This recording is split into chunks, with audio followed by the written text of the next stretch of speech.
बतावा है खोद के हमके कबे के पागल कइले ह सुतलो में का कोई देखी छुपा लिया 1.5 फुटा के पीटवाई मजा आई। ए बाबूजी का रे बताई के नथी हम खोदत रहे बताओ ना अबे उनके खत्म कर दी रे।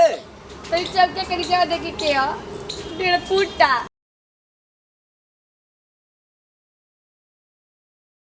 वही घरे में खा खा के मरत रे डनिया उल्टा सा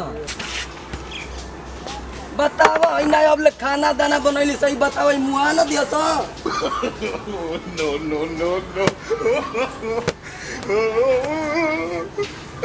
चलो ये जे आराम करो हनी के मुंहे लागले बेकार है हमारा।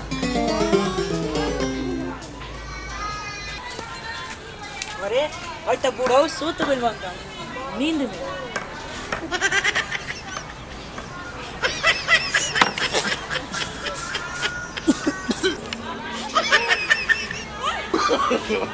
No.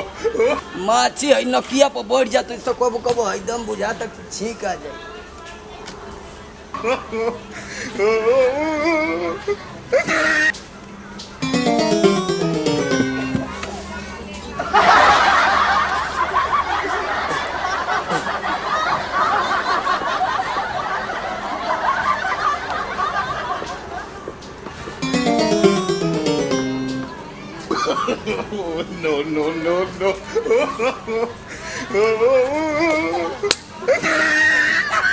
मच्छर लगा तला सका रे ये ना दे सका तो हनियों के तन के आयु घाई लगा था या के काटत हो जाए।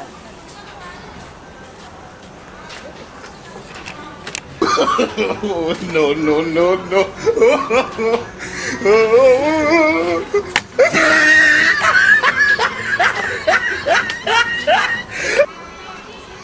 चश्मा है के नहीं चल गुले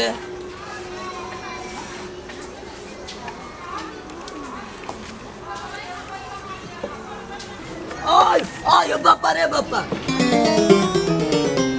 बताओ है का जन का कटल है चश्मा है निकल के बेगार मिलते तो मिलते ना कहाँ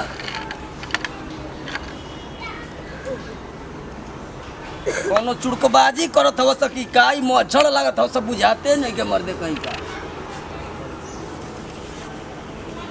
सुतलो उदगलले हका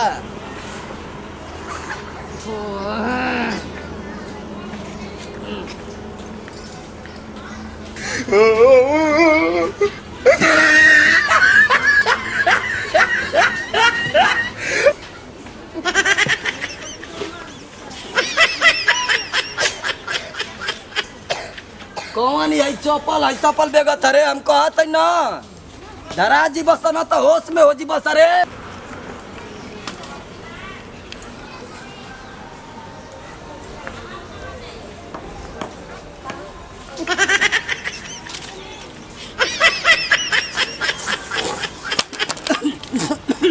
भाई खोद के हमके कबे के पागल कइले ह सुतलो में का कोई देखी छुपा लिया 1.5 फुटा के पीटवाई मजा आई। ए बाबूजी का रे बताई के नथी हम खोदत रहे बताओ ना अबे उनके खत्म कर दी रे। तो चल के करी जा देखी के 1.5 फुटा सर रह तो का हम अबे बताओ तो का हो बाबूजी जाता नहीं चाय पिया जाए निकला हो हीरा सर 1.5 फीट के ई में घुसल हवा आ कबे के नकिया में खोदत हवा मुआ तो सब निकलवा कि नहीं मले निकले